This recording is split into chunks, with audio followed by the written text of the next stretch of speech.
Welcome back, my friend, to the show that never ends. Never ends, all right? I know that's how you feel. Let's jump into the bond market. All right, so the bond market's similar to the loanable funds market, but the players are a little the same players, but different roles, right? So we're going to pull up the bond market, right? And we have here, uh, we have Goofy with money. We have Uncle Sam. We have a couple Uncle Sams, and then we have Taz. Okay, so they have the money, but we're in the bond market now. So this is where it's going to be a little different. In the bond market, the savers are on the demand side. Okay, they're demanding bonds, which are saving vehicles, right? There's something you can put your money into eventually when the bond matures, which means it's run its course, they will get their money back. Okay, so the savers in the bond market, they're the demand side. The borrowers are supplying the funds. So the United States government is saying, okay, here's a bond. We'll give you this bond for that cash. So they're supplying the bonds in the bond market, right? So anytime we're running a deficit, we're supplying more bonds because we need the bonds to cover the money, right? So let's look at a bond for a second. This bond has a $5,000 face value. Face value means what you're going to get when the bond matures.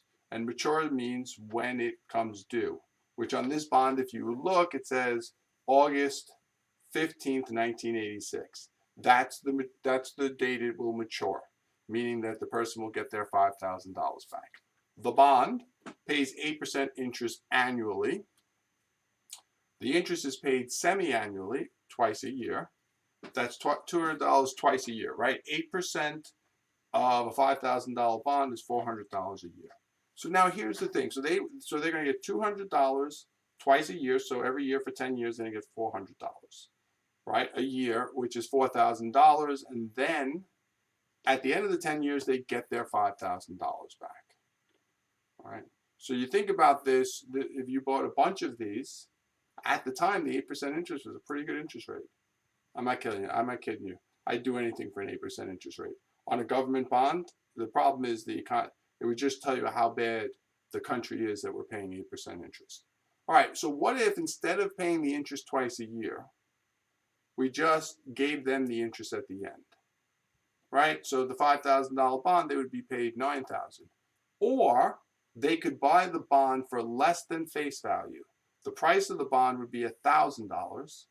They'd earn 4% interest, and at the end of the time, they would still get the face value of $5,000. So what am I saying? I'm saying we're going to pay $1,000 today to get $5,000 10 years from now. Okay? So the price of the bond is $1,000. The face value is $5,000. The maturity is in 10 years. All right, let's get the graph up.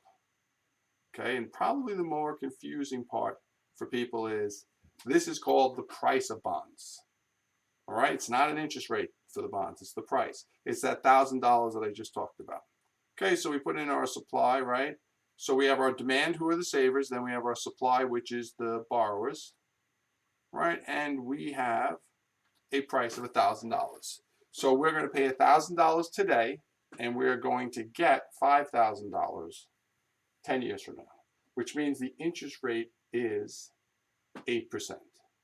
So let's say things happen in the economy like the pandemic and the government has to increase their deficit spending. So they're actually going to need more money. So they're going to have to sell more bonds. So they're going to supply more bonds on the market. Okay? This increase in supply has lowered the price of the bond from 1,000 to 500. Right? So let's just pause for a second here. And let's forget percentages. When before, in supply one, I bought a $5,000 bond for $1,000, which means my interest was $4,000. Now, the supply of bonds has increased, so now I'm going to pay $500 for a $5,000 bond, which means my interest payment went from $4,000 to $4,500. So as the supply of bonds goes up, it causes the price of bonds to go down and interest rates to rise. The price of the bond and the interest rate have an inverse relationship, right? Because at $1,000, I was getting $4,000 in interest. At $500, I'm getting $4,500 of interest. You can do the math and get the percentage, right? But in dollar amounts, you see that the interest is going up. So what happens is in the bond market, as the U.S. government is running deficits, they're causing the price of bonds to fall, but interest rates to rise. Right? It sounds a little confusing. It's not. Just really for the sake of the course. Just remember that the price of bonds and the interest rates on the bonds have an inverse relationship. Okay. All right, boys and girls, enjoy your day.